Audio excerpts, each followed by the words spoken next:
Okay, so how does somebody who's working on a Bachelor of Arts in Mechanical Engineering and then going on to a master's degree, and that was in Colorado, and then going on to a master's degree in Chicago for education, how do they end up sitting on the cross-legged on our floor here? Well, he kept getting distracted, even from in his earliest years, by coming across people playing sitars, or maybe it was just one concert. But it hooked him, and he went to taking more and more time off of classes and spent 4 years, at least, off and on in India, which is where you go for that. So, I would like to know how he ended up in Salem, but I'd like to read you his bio. The official bio, if it's okay. A dynamic yet meditative sitar player, J.J. Gregg performs improvised and pre-composed music. Trained in India by sitar guru Ustad Usman Khan, was that correct? J.J., I'm Swedish, takes his experience performing Western psychedelic, experimental, and jazz music and marries it to the traditional world of the sitar. Based in Salem, Oregon, JJ has performed on the sitar in India, Japan, Mexico, Thailand, and throughout the U.S. JJ also teaches sitar and voice lessons in the Willamette Valley, where we are, and online. So he performs and teaches, and it also lists as items of interest of his life. He, alongside his active toddler, tries to increase the productivity of his organic garlic patch. So there's plenty of stuff for questions even now. So I hand the time. And you have a speaking mic? Okay, so please welcome J.J. Glenn.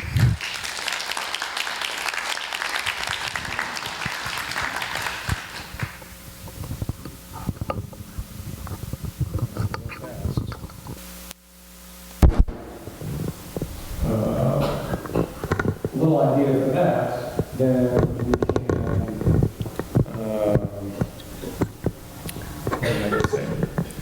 we can just have a listen to at least one or two ragas, and we'll kind of intersperse stories and conversation from you with the music. Okay, so first, tell you just a little bit about what it's like to learn the sitar. So before I learned the sitar, I did play a lot of other music. I took piano lessons for 9 years, and I played the French horn mostly from 5th grade to 12th grade, although later on I did do some interesting recordings that were maybe avant-garde. And when I was in 8th grade, I started a band with my friend Ryan Tolliver. This is in Illinois. I grew up in Illinois. That was called the Racing Piss Horses, which my mom was really excited about, as I'm sure you could imagine.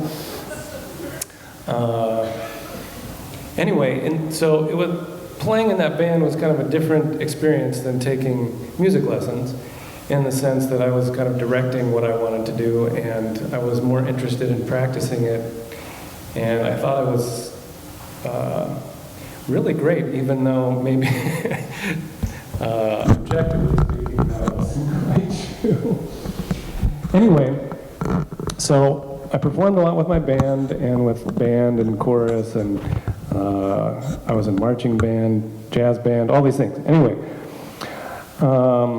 why am I telling you all that? At some point, I was writing all these songs. I got interested in Frank Zappa, and he likes to do things in odd time signatures. Now, I do have to give credit to my piano teacher, because when I was in 6th grade, she gave me like a piano piece that the left hand was in 3/4 time, and the right hand was in 4/4. So I think that this probably maybe the origin of that interest. Anyway, can we just pause 1 second? If that Are you trying to add that to the speakers, or just get for the recording? Do you think you can turn these speakers off? No, you can't. Okay. It's just a little bit louder. I'm afraid I might get feedback when it comes to the sitar, but we can wait and see. I can adjust my volume to. Okay.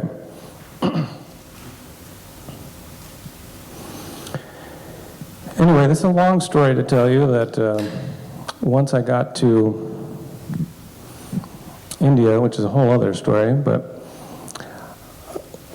I started taking sitar lessons there, and we took lessons twice a week, which is totally different from my experience taking piano lessons, which was like once a week, and it's for 40 minutes, or I can't remember, something like that.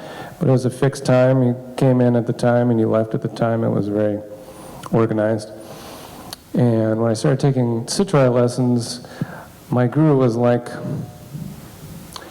don't see a clock in here. There's a clock. He said, don't look at the clock.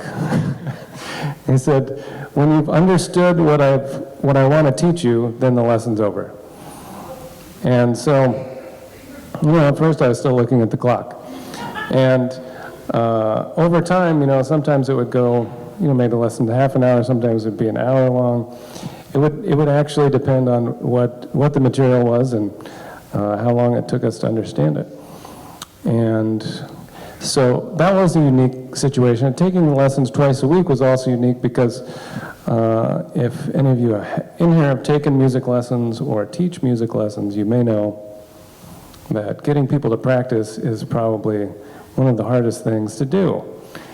And so if you have lessons twice a week, even if your practice is a little bit less than would be ideal, you still learn quite a bit because you're coming, especially if it's, 3 days off. You come on Tuesday and Friday, you've got a lot less time to forget everything than if it's 7 days till you see your teacher again.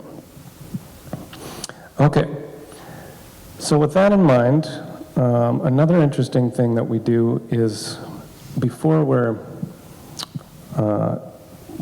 two unique things. So before we learn to play any music, we actually learn a bunch of exercises on the sitar in order to teach us how the sitar works. So some technical things.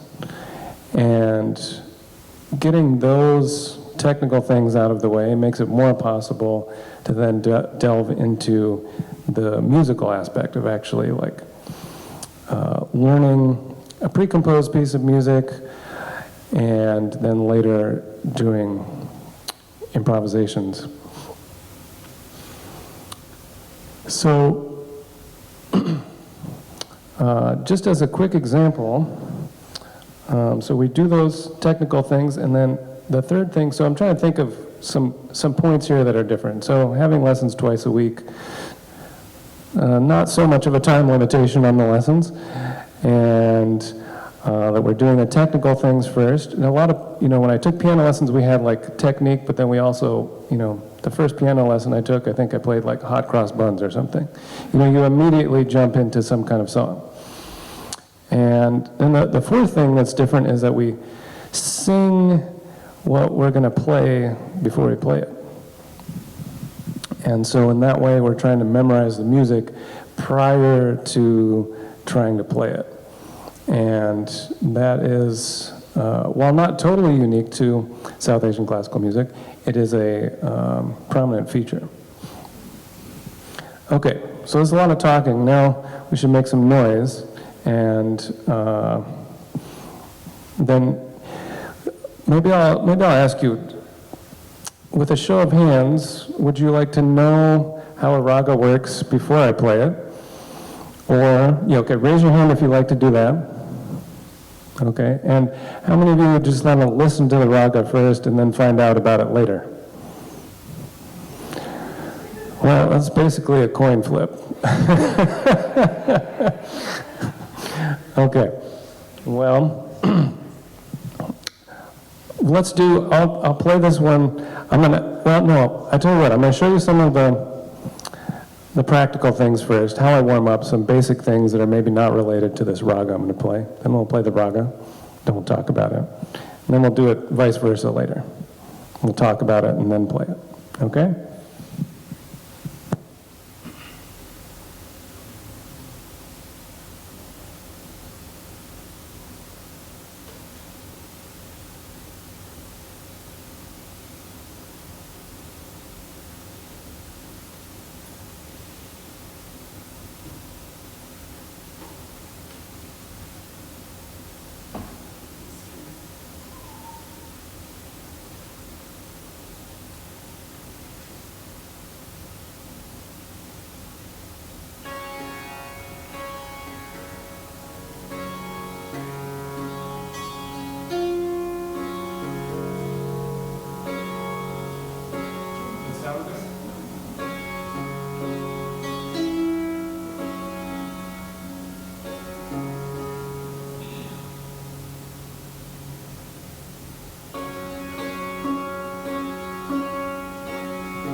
Okay, so the first thing I want to show you is just how, just kind of warm up, but I'm going to warm up using the notes of the raga that I'm going to play, okay?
Okay, this is a little bit of my warming up. I gotta take a drink of water, hold on.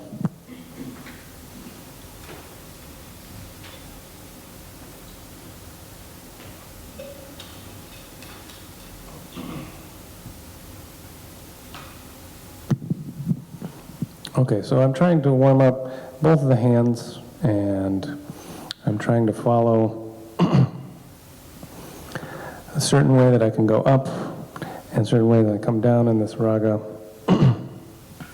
and doing a few different exercises to try to make that work.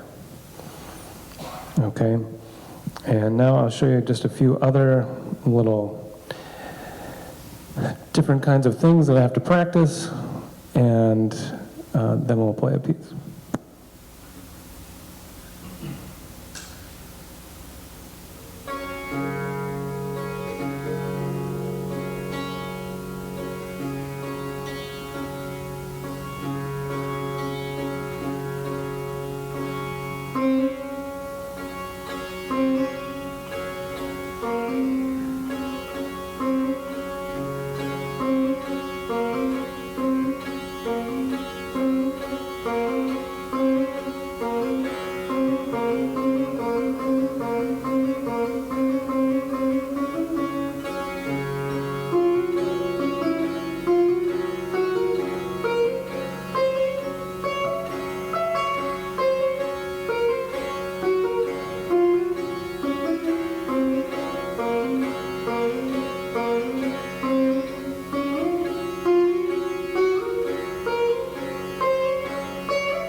Okay, so just a few different,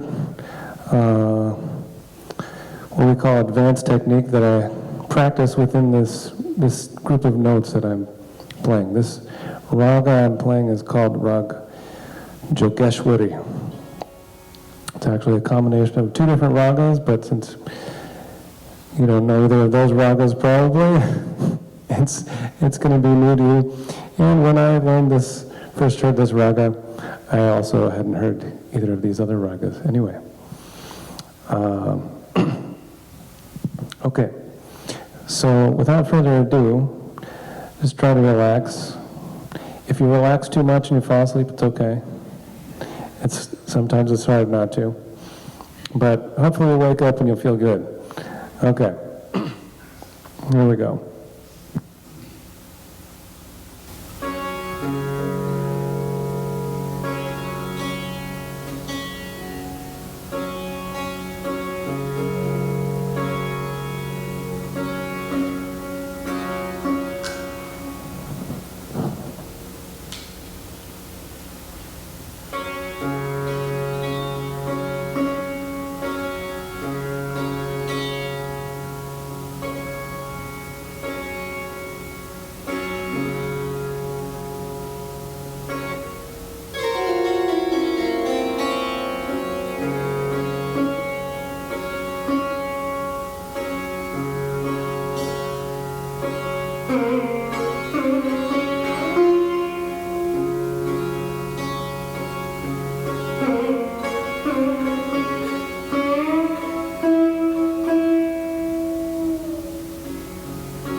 Okay. Hope you enjoyed that. And at least maybe woke up at the end. Okay. So I'll just tell you a little bit about now we listen to some music. So now what's going on there? First thing we have two different kind of things going on. One is kind of the notes we call sur, and then the other part is kind of the speed that we call laya. And so with the notes, each raga has a different number of notes and a different actual notes. So when we start learning, we actually learn the what do you call it? Like the major scale. We're in the key of C sharp, so it's if you like Moonlight Sonata, it's the same key. Okay. But we do lots of other things in that key that have nothing to do with that. So what you do, you have to make a raga, you have to have some notes. Okay, so you can have 5 notes, 6 notes, or 7 notes. Now, that sounds very clear-cut, but then sometimes it's not, because this raga I just played, it has 5 notes. But to your ear, it might have 6 notes. I mean, you might not know how many notes it has, that's okay. But what are those notes? Let me just play those notes so you can have a reference point here.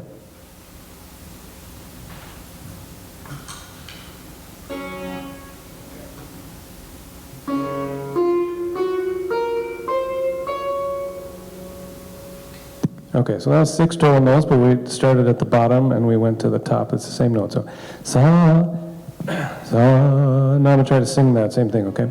Sa, sa. Here we go. Sa, ga, ma, da, ni, sa. Okay, so going up this way, it's relatively straightforward. Sa, ga, ma, da, ni, sa. Then coming back, we kind of spin around and then we play a different note. Sa, ni, da, pa, sa, ni, da, ma, ga, ma, ga, sa. Okay? So actually when I'm singing, it's the same, I use the same syllable for it, even though it's a different tone. We'll kind of divide up the scale into, like, give me an idea. Raise your hand if you know what a major scale is. Okay, so a good portion of you. Anyway, major scale, I'll try to play one for you real fast.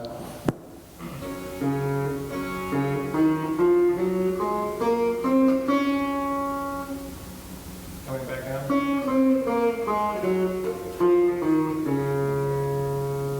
Okay. So in respect to that, like in Western music, you have do, re, mi, fa, sol, la, ti, do.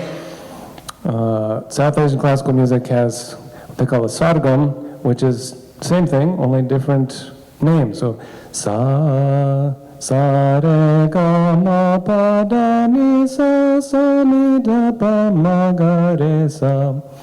Now if you change that, and maybe you change the third and the 7th to a flat, then it sounds like this. Sa, re, ga, ma, pa, da, ni, sa, ni, da, pa, ma, ga, re, sa. Okay? So we kind of think about like different parts of the octave. We divide them up kind of evenly like that. So with this one, we've taken out the 2nd note and the 5th note, and we have 2 versions of the 3rd note, which is like what I just sang. Sa, re, ga, sa, re, ga. Okay? Okay, now what do we do with that? Let's see.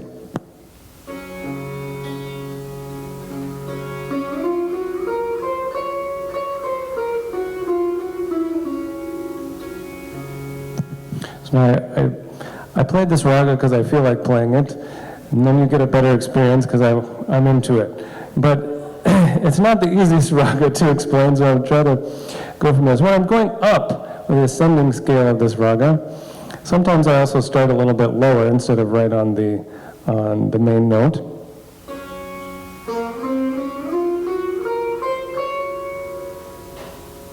Okay, we call this the ascending scale of the raga, or arohan, and then the descending scale, avarohan. So we also divide the ragas into two categories of Siddha raga or Bakra raga. Siddha means straight. It goes up straight, comes down straight. It's easier to understand. Vakra means it's crooked. So you do something else when you come back down.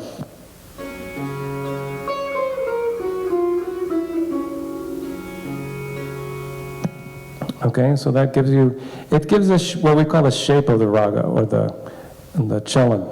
So now within it, now we have the notes that we need. Now we have the general pathway we can move up and down. And then in addition to that, we have some things that we call like characteristic phrases, okay? So here's one of those.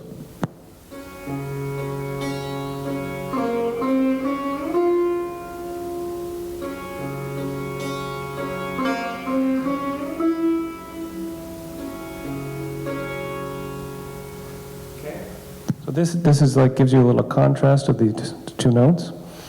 And then another characteristic phrase, sound like this.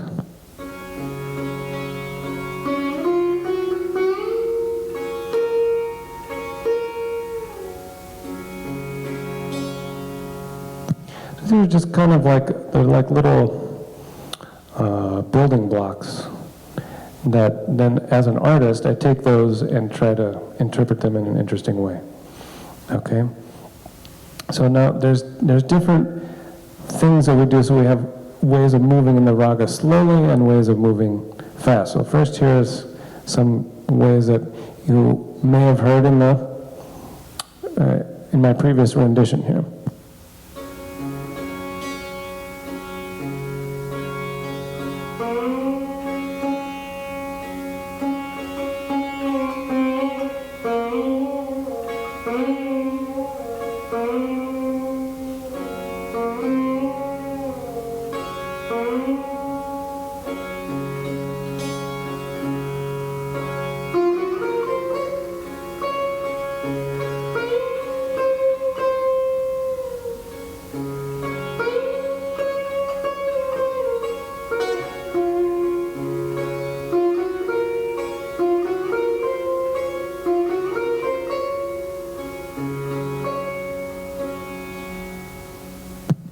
Okay, so there are just some basic ways that you move around.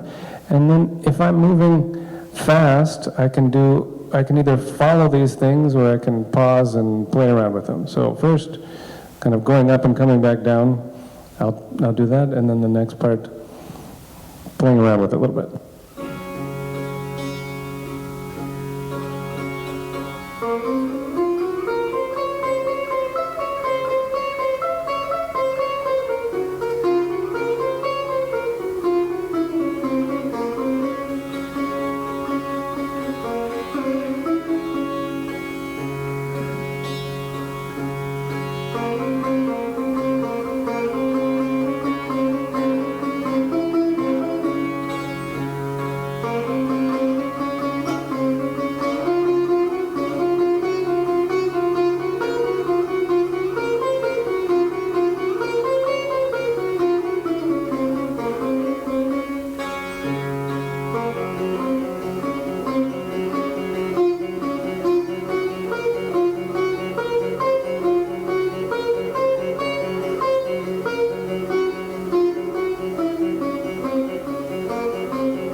So that's just a little something else there at the end that I didn't get to in the other rendition. They're just different ways you can play around with the raga. Okay, and then the last thing that is important to the traditional demonstration of the raga is to play what's called the raga shekel, which means the face of the raga. So at the beginning, you would have heard this. I'll play it again so you can hear what it sounds like.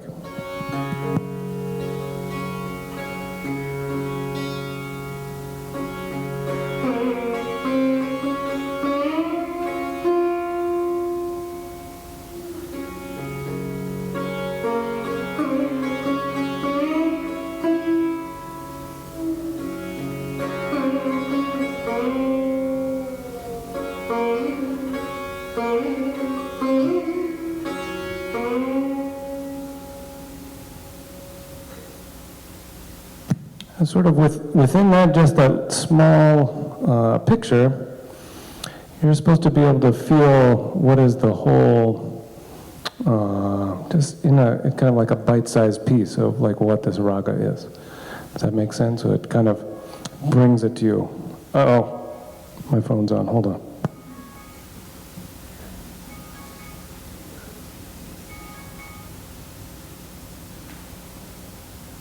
That's my reminder to get my daughter from school, but someone else is doing that today, so we're okay. Okay. We have to take a break at some point, but I'm also happy to answer a few questions now that I've given you a bunch of information that may or may not make sense. So you could, and I think someone will come around with the microphone. I think we got a question over. There's one over here that was popped up first.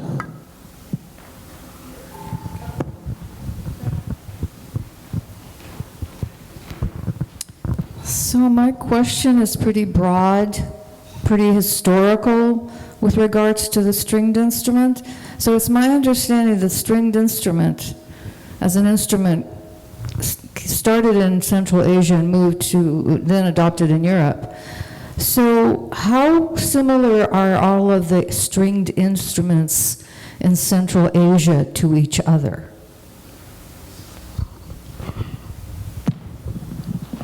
Well, I'll preface this why I'm not a musicologist, but I can speak about the sitar. First of all, you can, if you listen to the word sitar and then like guitar, they both have the word tar in them, which in Arabic and Farsi means string. Okay, and we still use that like in Urdu, Hindi. So actually this main string I play is called bol tar, which means speaking string. You know, depending on who you ask, like the thing about, the best way I can say about things, historical things, like where the sitar come from and like how did all these things move, there's so much more movement of people, places, and things in the past than I think we generally acknowledge, in the sense of if you imagine that you're Greece or you're India, like you're going to want to make it seem like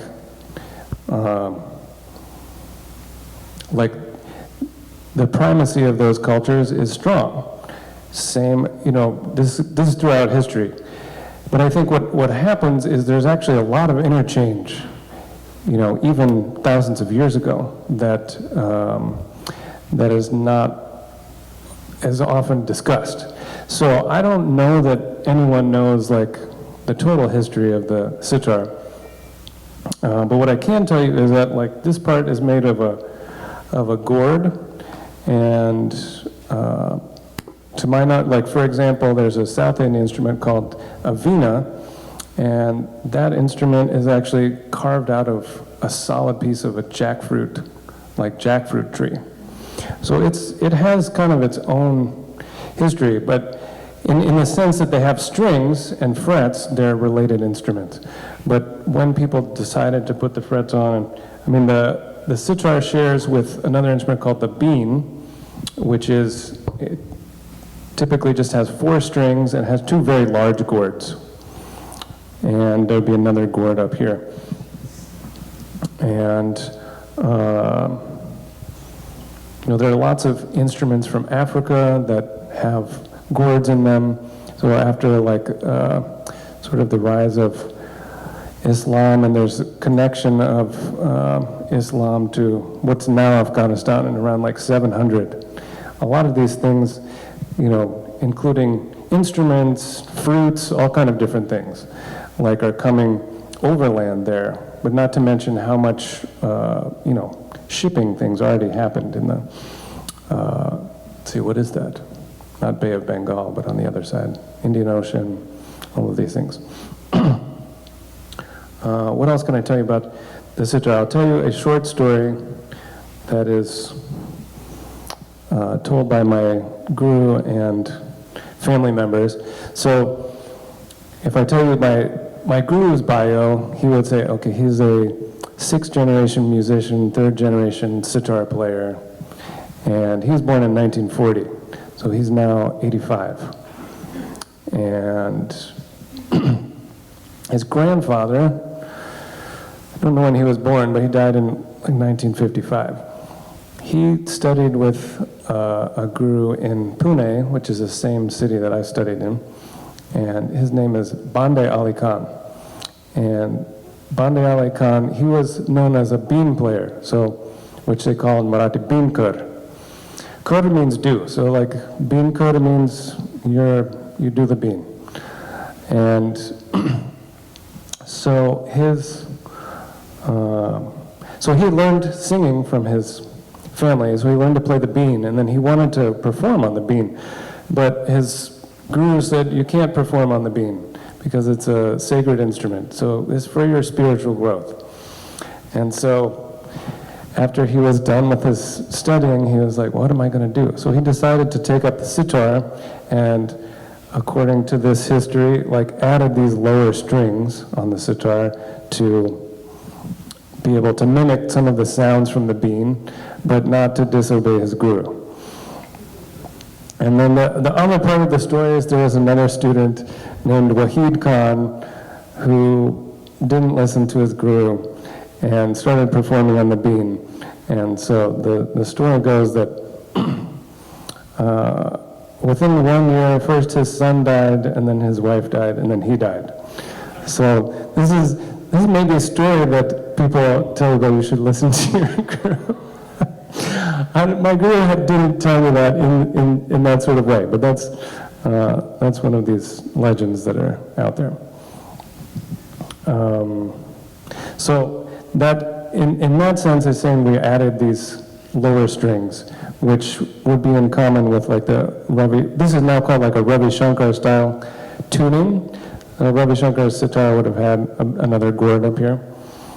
I think that you could take several more questions. Sure. There were a lot of. Hi, this is Cassia. I'm wondering if you are going to explain what a raga actually is and how it's put together. I mean, you sort of started that, but I'd like to hear more about that. And also, I don't understand all these tuning pegs you have on this instrument. I can try to answer those. So the raga, the raga is kind of like the different way to describe it. You can describe it as a painting. Like if I ask all of you to draw an elephant right now, it's my guru's favorite example.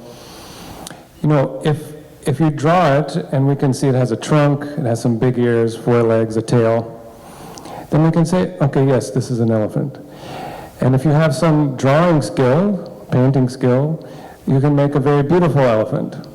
And so the sort of the idea of learning about these things, okay, I can explain what are the pieces that go into it, but in terms of how does it sound good, then that's kind of like all of the ingredients are there, but it depends on who the cook is. Does that make sense? And so most cooks are not like born just like a good cook. They watch people do things, they learn new things, they try things, they burn stuff, and eventually they have some kind of distinctive flavor to the food that you can be given the same ingredients, you try to make the same dish from the recipe while watching the person, it doesn't taste the same. So this is kind of similar with raga. So like if you listen to me play and you listen to a recording of my guru, you probably say that they sound more similar than like my playing does to Ravi Shankar, for example. But at the same time, you also might clearly feel, oh, okay, well, these are different artists. Okay? Within that, though, there's also like different families. How, I was just describing my guru's familial history, being a 6th generation musician. And so, more so, I would say like 50 years ago than now, but there's different families and they have different sounds, and like I can say I'm playing this raga, and if somebody else plays it from a different family, which is called a gharana, it could sound totally different. So there's also that aspect to what is a raga. It may depend on who you ask. The other question I'm sure lots of you are also curious about, I've got all these pegs on here. Now, this usually doesn't happen, but magically, while we were just a couple minutes before we started, I tuned while there was some noise, which usually is not very easy. And there must have been just the right amount of noise. You weren't very, very loud. And sometimes it takes me a long time to tune, and when I play a different raga, you'll find out how long that is. But I have 18 strings on the sitar. There are 2 different bridges. The strings that I play mostly are on the top, and they correspond to these big pegs, and the bigger bridge here. And the strings underneath, they're actually under the frets, which are tied on. And those are the sympathetic strings. Sometimes I'll play them at the beginning of a raga, but I tune those to the notes of the raga that I'm playing. So if I play those real fast, you can hear them.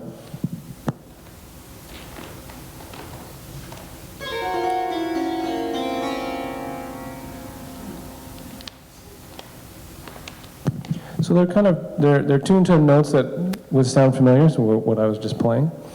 And what they do is you can, as you're playing, if you hit the right note and it's perfectly in tune, they'll ring in sympathy with the note that you're playing. And you can kind of play around with that to play a note and then bend to another note, or because you bend to one note, or just how loud, sometimes just the proximity of the strings to each other will vibrate them, even if it's not the same note.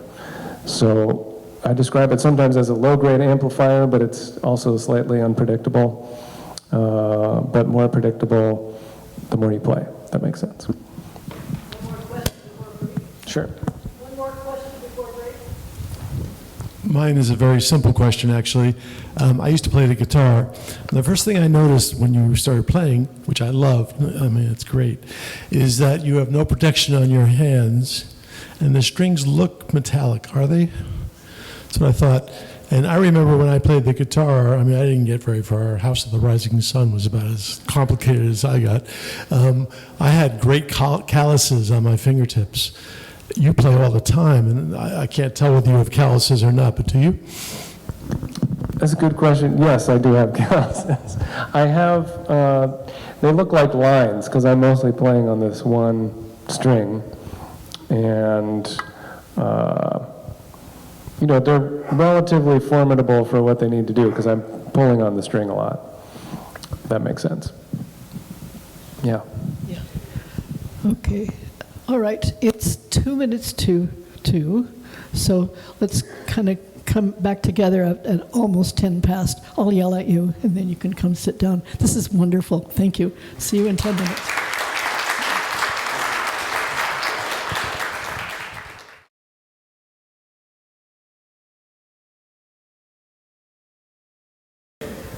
So if you'll take your seats.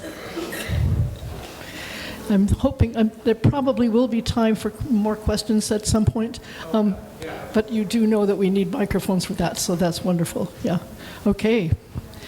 Be thinking of your questions. And, I'll just announce that there are CDs at the back of the room, okay, so that you can go home and go to sleep to that sound. Welcome back.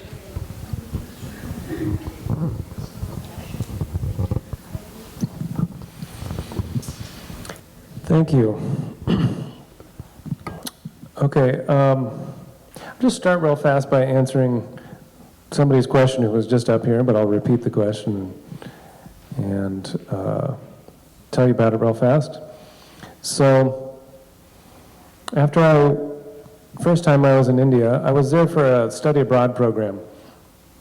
And so I wasn't like expressly there for studying the sitar. That was more like my side project. And what was I there to do? I was there to learn Marathi, which is the language of Maharashtra. I should say one of the languages of Maharashtra. The way that the states are divided in India, they're loosely along linguistic boundaries, but it turns out that they're not, it's not that simple. So there's people who speak Marathi in other states and people who speak Karnataka and Tamil and things in Maharashtra. Anyway, so my guru, I can't remember, a month or two before I was gonna, probably 2 months before I left, he said, "So are you gonna take a sitar back with you?" And I said, well, yes. He's like, "Okay, well, I'll get you one." And he's like, "What color do you want?" And I said, "Black." Because at the time I had like a black Gibson SG electric guitar that, looks like what Santana used to play in Woodstock, So all these different guitar players I like, they all had an SG at some point. And when I went into the guitar store, I originally told the guy, I was like, "Oh, I want to get a left-handed Strat." And he was like, "Okay." And after we were talking for a while, he's like, "Are you left-handed?" And I said, "No, I'm right-handed." He's like, "Well, why do you want to get a left-handed Strat?" I was like, "Well, Jimi Hendrix had a right-handed Strat that he flipped over." He said, "You don't want to do that." And somehow he convinced me I didn't want to do that, so I didn't do that. But that's why I wanted to have a black sitar. And so my guru was like, "Okay." So then I got this sitar, which you can see from there is not black. But what's interesting is that all of the, what they call line work, the sort of little scrolly artwork that's all over the sitar, that is black. And so typically that's either like a brown or kind of like red and blue together.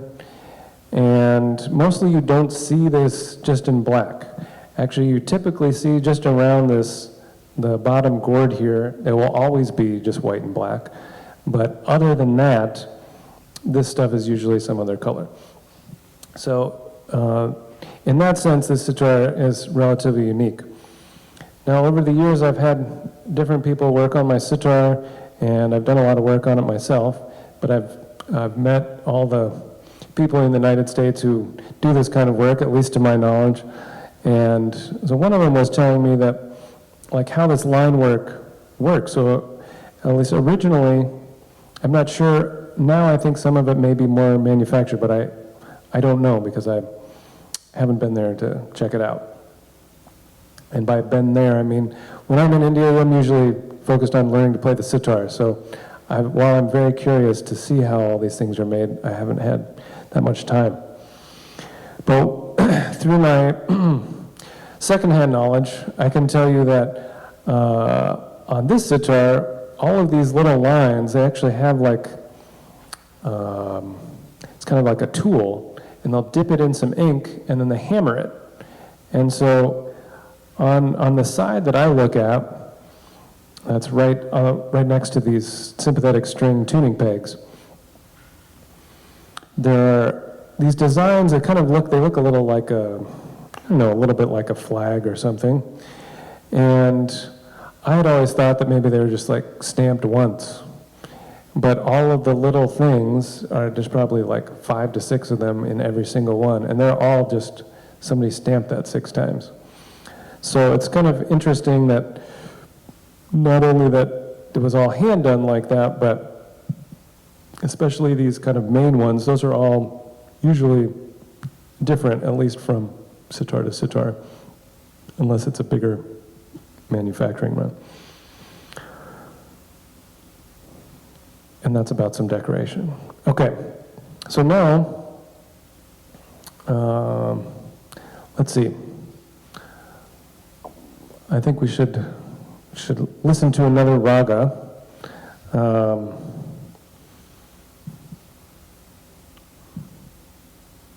So the ragas also have like different times of days. Okay, the raga I just played you, I don't know what time of day you're supposed to play it. But I think I heard my guru play it once in the afternoon, and I just play it when at this time I play things when I feel like playing them, unless I'm working on something because I want to learn it and understand it better. But when I was first learning, I actually found it very helpful to know when the raga is supposed to be played, because it was easier to sort of mentally get involved with the sounds of the raga by being in that time. So I found that practicing at that time was more fruitful. Okay, so let's see. Maybe we'll play an afternoon raga, and we'll make it,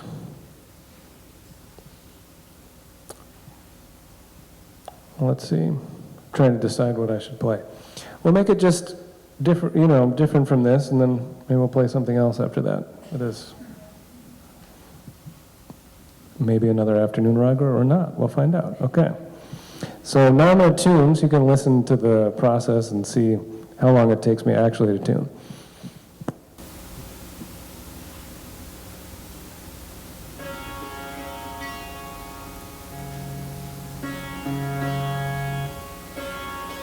I'll let you hear what I'm doing.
All right, well, that was maybe about 5 minutes.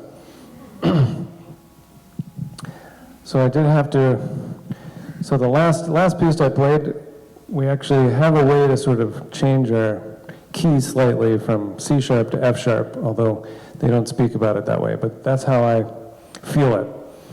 And so when I switch it back, I change the tension on the strings, and then I retuned all of the sympathetic strings, and that changed the tension again, so I had to then retune all the other strings. So it's all connected, for better or for worse. In the length of tuning, yes, it takes longer, but in the sound that you get, it's worth it. So now I do one other thing, which is the frets are tied on here, and I have to move some of them so that I can play this raga, because it has some notes that the other one didn't have.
Okay, this raga is called Madhmad Sarang.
Okay.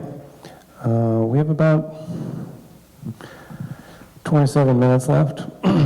Would you guys like to hear another piece? Yeah. Okay. Let me tune up and then we'll go there.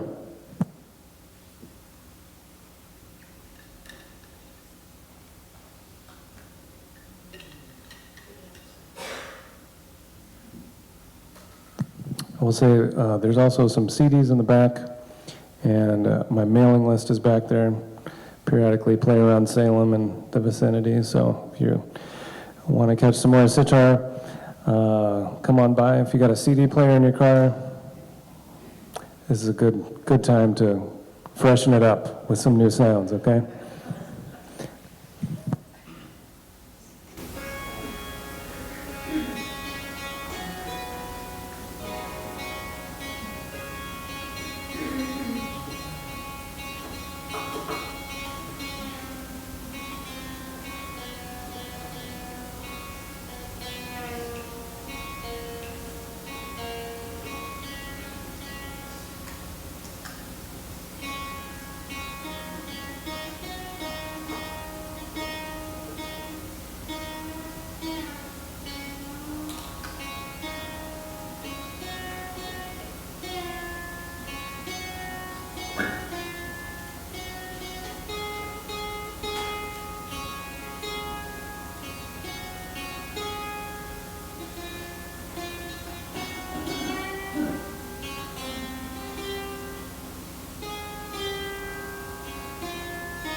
Okay, this is called Rag Yaman.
We have time for a few questions.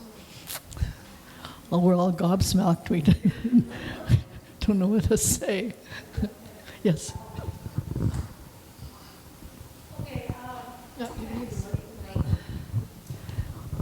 Hi, I'm Lisa. And when you first mentioned raga, I assumed it was a song, you know, in the definition of a Western composition. But it seems like it's the opposite. It seems like there aren't, you know, clear-cut measures, and it's not always the same. And I was also wondering, it sounded almost like a whirling dervish at the end. So how is it different than Western composition? Great question, and the way that you phrased it helped to give some visual content to it. So a long time ago, at the beginning of the program, I was saying we're playing the notes, and then there's also the rhythm that's happening. So when I was describing earlier about a raga, here are the notes, and here are some key phrases in there. What I've been performing today is like improvisatory form that's called alap. Okay, so the sitar also plays with tabla. Today, tabla is not here. Tabla is a set of Indian drums that has some very cool sounds. So basically what I'm doing there, at the beginning of what I just played, there's what's called a lap. There are 5 sections in a lap. So, we think of it as having 3 sections. So the whole thing is called a lap, but then the first section of a lap is also called a lap. And then the next section is called jod, and then the next section is called jahala. And so the alap part of the alap is, it doesn't have a constant beat happening. So you can hear that, so I'm maybe emphasizing some notes or having you anticipate those notes coming, and then maybe there's some space in between the phrases and some silence.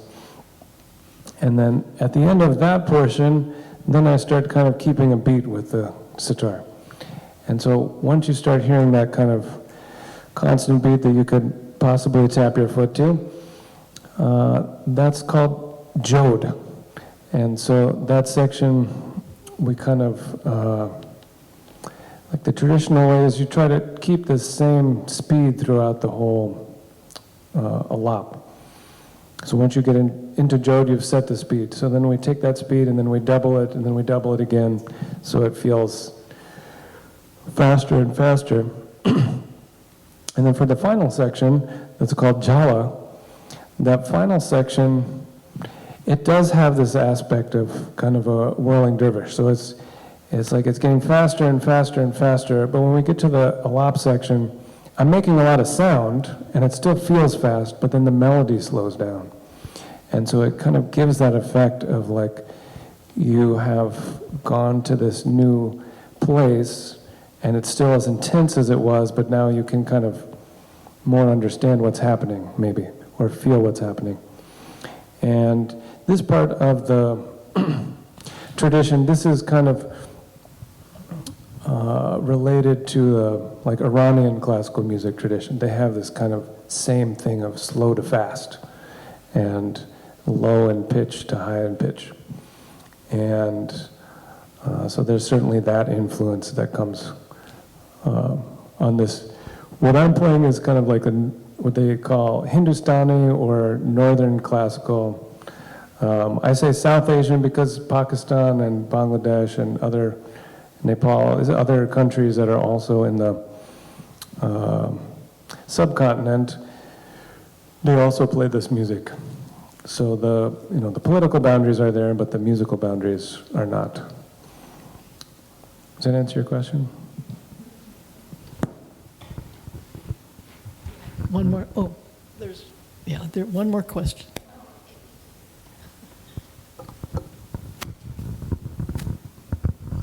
Hi, my name is Kathy. I'm curious, when you learn this, is there written music like we have in the West, or how do you actually learn it?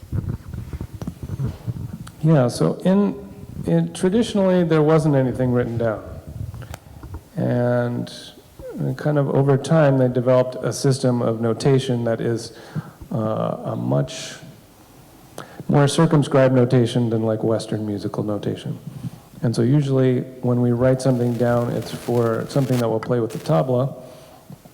And so we divide up the space on the page into how many beats are in the particular tal that the tabla is playing. So there are various tals.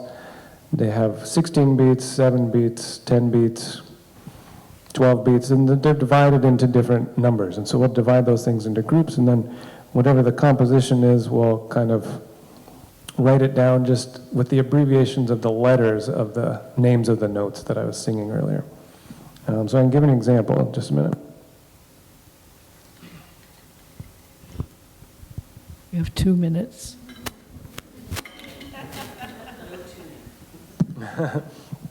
So something that sounds like this.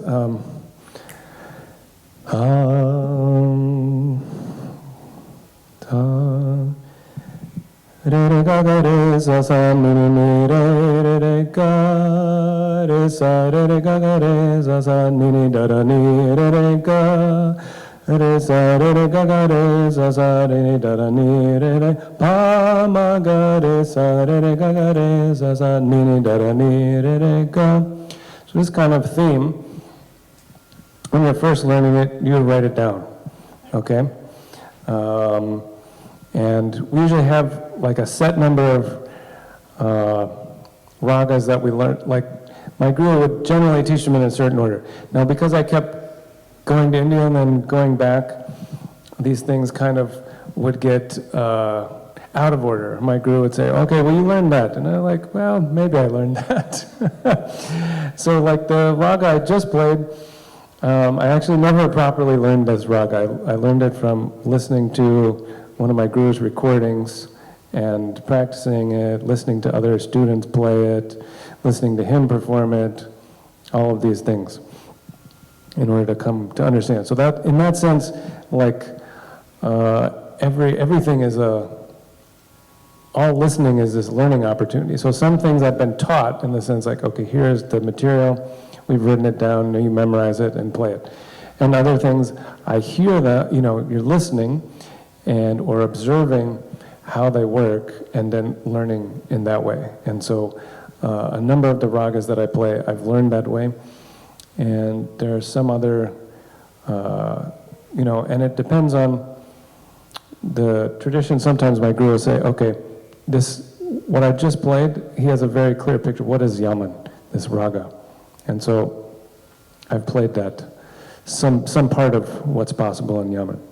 Other ragas, maybe it's not part of the strong tradition from his lineage. There's maybe, okay, we borrowed this raga from the South Indian ragas. So when I ask him, okay, can you teach me that? He says, no, you figure it out.